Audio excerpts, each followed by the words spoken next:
Fiction Syndicate. Published by Cambridge University Press, 2000. This recording is copyright. Cassette 1, Side 1. Test 1. You will hear a number of different recordings, and you will have to answer questions on what you hear. There will be time for you to read the instructions and questions, and you will have a chance to check your work. All the recordings will be played once only. The test is in 4 sections. Write all your answers in the listening question booklet. At the end of the test, you will be given 10 minutes to transfer your answers to an answer sheet. Now turn to section 1. Section 1. Louise wants to join a video library. You will hear a conversation between Louise and the owner of the video library. First, you have some time to look at questions 1 to 5.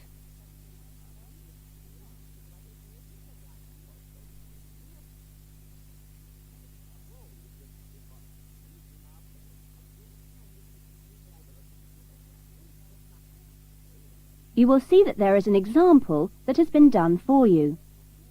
On this occasion only, the conversation relating to this will be played first. Oh, hello. I'd like to join the video library. OK, would you like to fill in the application form now? Yes, I can do it now. Hold on and I'll get a form. Now, I'll just ask you a few questions, and then I'll get you to sign at the bottom. Right. What's your full name? Louise Cynthia Jones. Jones. Yes, that's right. Louise's surname is Jones, so Jones has been written on the form. Now we shall begin. You should answer the questions as you listen, because you will not hear the recording a second time. Listen carefully to the conversation and answer questions 1 to 5. Oh, hello. I'd like to join the video library. OK, would you like to fill in the application form now? Yes, I can do it now. Hold on and I'll get a form. Now, I'll just ask you a few questions, and then I'll get you to sign at the bottom. Right. What's your full name? Louise Cynthia Jones. Jones. Yes, that's right. OK. And what's your address? Apartment 1, 72 Black Street, Highbridge. Black Street. That's just round the corner, isn't it? Yes. OK, so the postcode is 2085, right? Yes, 2085. And your telephone number. I need both home and work. Home is 9835-6712, and work is 9456-1309. Do you need any ID or anything like that? Yes, we need your driver's license number. That is, if you have one. Yes, I know it off by heart. It's an easy one. 2020BD. Do you need to see it? Yes, I'm afraid I do. Here. Right, thanks. And could you tell me your date of birth, please? 25 July, 1977. That's the most important part out of the way, but could I just ask you a few questions for a survey we're conducting? Okay. Before the conversation continues, you have some time to look at questions 6 to 10.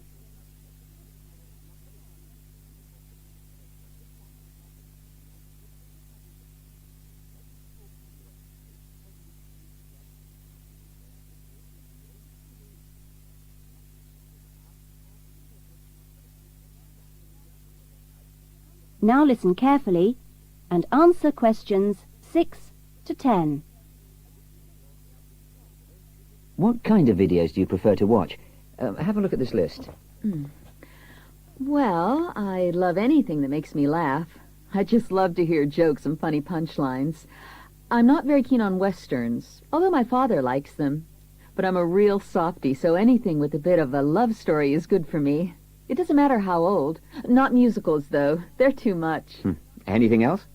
I'm completely taken by documentaries of the great outdoors. You know the sort, animals, plants, and faraway places. I saw a wonderful one on dolphins last week. It was amazing.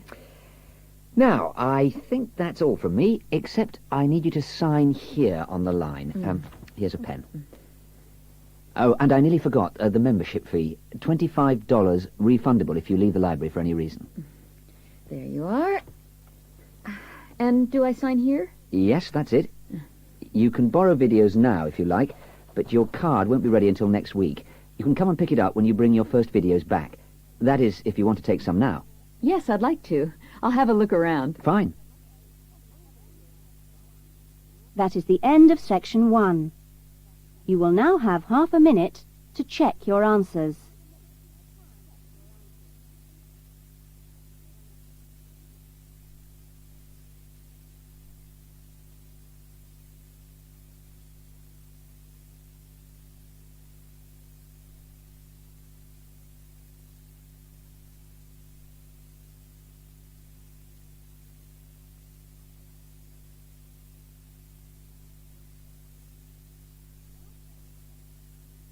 Now turn to section 2. Section 2. You will hear a radio interview about an expedition across the Atura Mountains. First, you have some time to look at questions 11 to 15.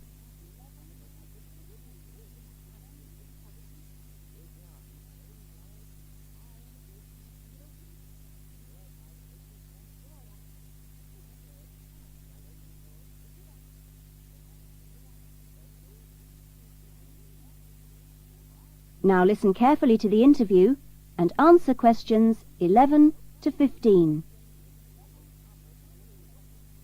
A dream came true in 1995 when, over 96 days of the spring and summer, an expedition of 4 men undertook what they believed to have been the first and only complete end-to-end crossing of Morocco's Atura Mountains.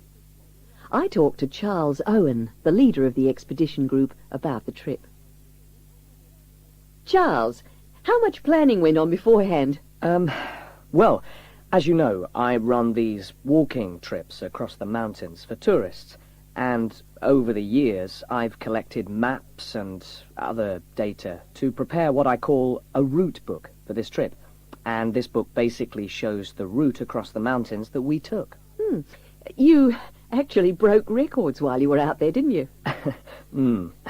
Yes, it was 900 miles in total, and we managed to climb 32 peaks that were over 3,000 meters high, including Tube Karl, which is, of course, the highest in North Africa. Yeah. We weren't actually out to make a name for ourselves. It just happened, really. What was the weather like? Oh, it got us right from day one. And we were pretty taken aback, really, to find that it rained on quite a number of days. And so we were forced to start replanning our route almost from the outset. One of the obvious problems is the heavy snow which blocks the mountain passes. Right. So you have to make considerable detours. When we were on the way to Imilchil, for example, the snow forced us into a northern bypass, which was new to us. But anyway, either way, we would have been rewarded because, well, we fell upon amazing high meadows, huge gorges, and wonderful snow-capped mountains. Oh. The scenery was as fine as any we saw on the trip, and that was how it was every time. Having to take another pass was never a disappointment. You now have some time to look at questions 16 to 20.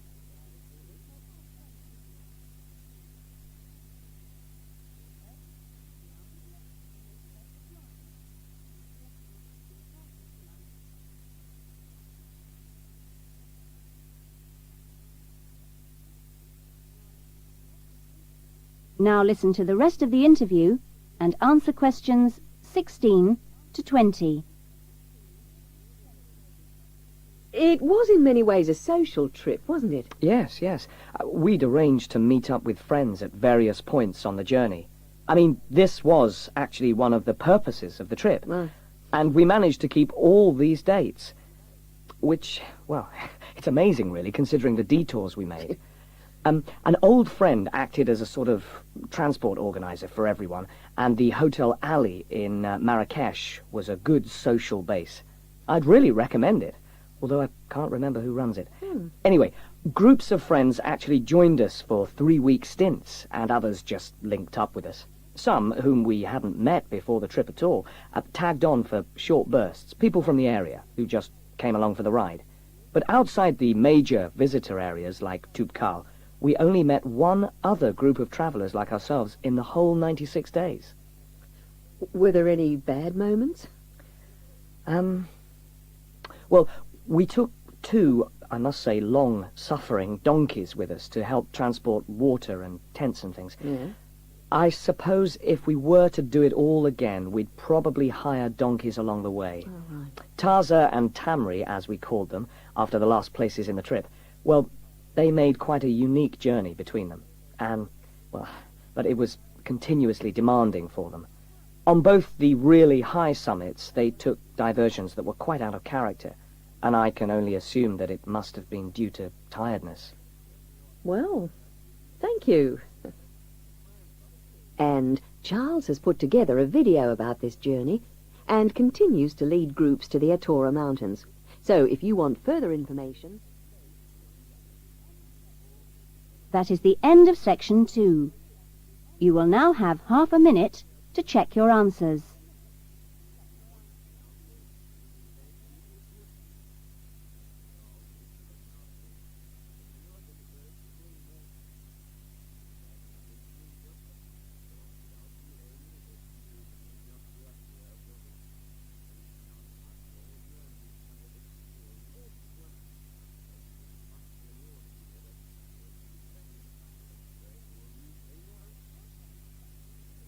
Now turn to section 3. Section 3.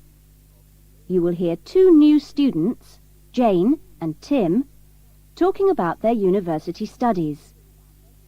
First, you have some time to look at questions 21 to 25.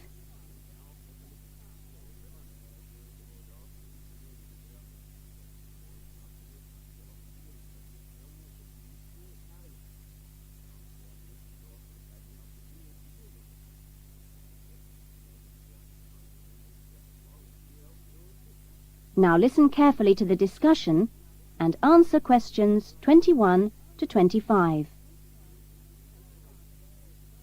Hi, Tim. Jane, How are you? fine.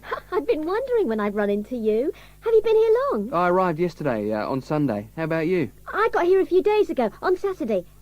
No, wait a minute. What's today? Sorry, Friday, not Saturday. But we didn't have to be here till today. Yes, I know. But I wanted to get my things moved into my room and just take a look around. So, did you decide to do English in the end? No, I changed my mind and opted for history instead. Ah. And you're doing biology, if I remember correctly. Yes, although to start with, I couldn't decide between that and geography. How much reading have you got? I was given an amazingly long list of books to read. See? Wow, it does look pretty long. Well, I counted 57. I could hardly believe it. What's your list like? Well, it's not as long as yours, but it's still pretty big. There are 43. I don't know how I'm going to get through them all. Well, you don't have to read them all this week. You just have to stay ahead of the lectures and seminars. Have you got your class schedule yet? Yep, it came with a reading list. When's your first lecture? Tuesday. How about you? The day after. It's my busiest day. I've got 2 lectures in the morning and 1 in the afternoon. Before the discussion continues, you have some time to look at questions 26 to 30.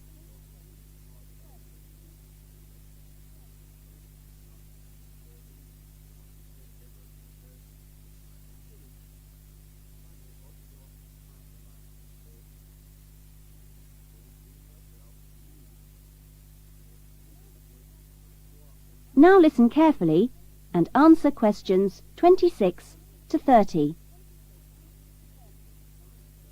It's going to be different from school, isn't it? Yeah, particularly the lectures. Have you got any special strategy for listening to lectures? Well, I'm going to use a cassette recorder and record them all. What? Are you allowed to? Sure, lots of people do it nowadays. It means you can listen to the lectures all over again later and make really good notes. I couldn't do that. I like to take notes as I'm listening. I usually find I get all the important points. Reading is different, of course. My approach is to skim the book first to see what's important and what isn't. It saves hours of time. But what if you miss something? You don't mean you're going to read every word, do you? Well, that's what I usually do. Well, that's up to you, but I think you're crazy. Oh. What's your first lecture on, anyway? Oh, it's a lecture on the French Revolution. The French Revolution? How boring. Oh, it's not boring at all. It was an amazing period of history. It changed everything in Europe. So what's your first lecture about? It's about animal behaviour. It sounds really interesting. Look, I was on my way to the library. I'm going to get some of these books out and start reading for the first essay I've got to write. And what have you got to write about? Well, you'll never believe it. I think our professor must have a sense of humour. He's given us the title, Why Study History? That's a good one. When you find the answer, let me know. And I'm going to enjoy writing it. Have you been given any writing assignments yet? Yes, I've got to write about animal language. That sounds a challenge. I suppose you'll be off to the zoo to do field research. That is the end of section 3. You will now have half a minute to check your answers.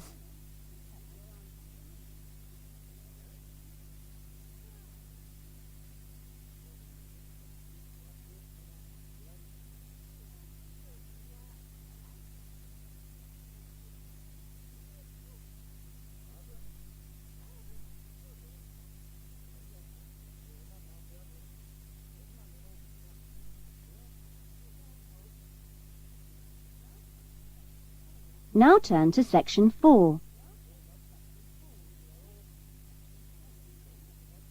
Section 4. You will hear a lecture being given to school leavers on the jobs people can get in sport and the training programs available to prepare for those jobs. First, you have some time to look at questions 31 to 40.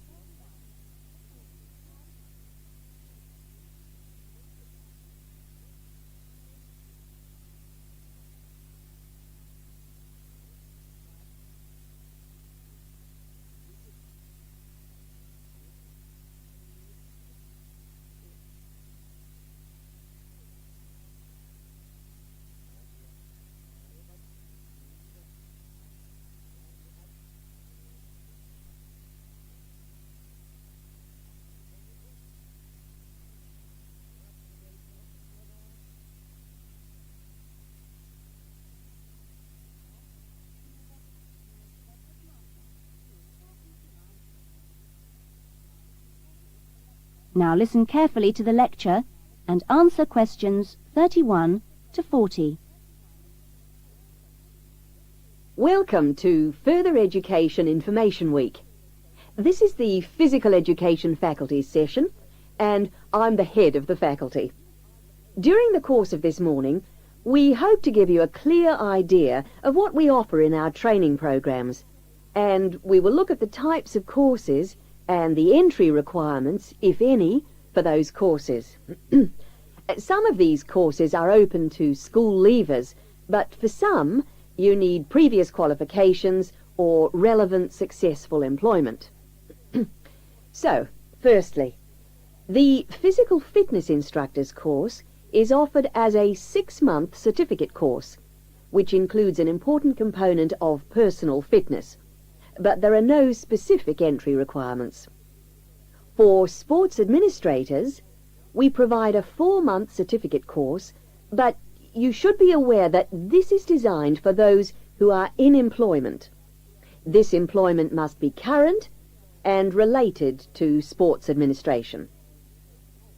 For the sports psychologist course, we offer a 1-year diploma course, but this diploma course is available only to those who already hold a degree in psychology. So you need to make sure you have that before you apply to do this course. Now, for physical education teachers, we offer a 4-year degree in education. This degree course is designed for preparing students to teach in primary and secondary schools and needs no prior qualifications. as it is entered directly by school leavers. And lastly, for the Recreation Officers course, we offer a 6-month certificate. Entry to this course normally includes applicants of a wide range of ages and experiences, but we do not insist on any prerequisites for this course. Remember that this is a vocational training institute. We train you so that you can take up a particular kind of job. So it is important that you know the main roles of the jobs, what the work is like, and what kind of qualities you need to succeed at them. A physical fitness instructor works in health and fitness centres, preparing individual programs for ordinary members of the public. Physical fitness instructors prepare routines of exercises to suit the individual client's age and level of fitness. Sports administrators run clubs and sporting associations. Their duties include such things as booking playing fields with local councils and organising the schedule of games or events for the club. So they need good organisational skills. Sports psychologists spend time with professional athletes, helping them approach competition with a positive mental attitude to enable them to achieve their personal best. They do this by improving motivation and concentration, or assisting with stress management.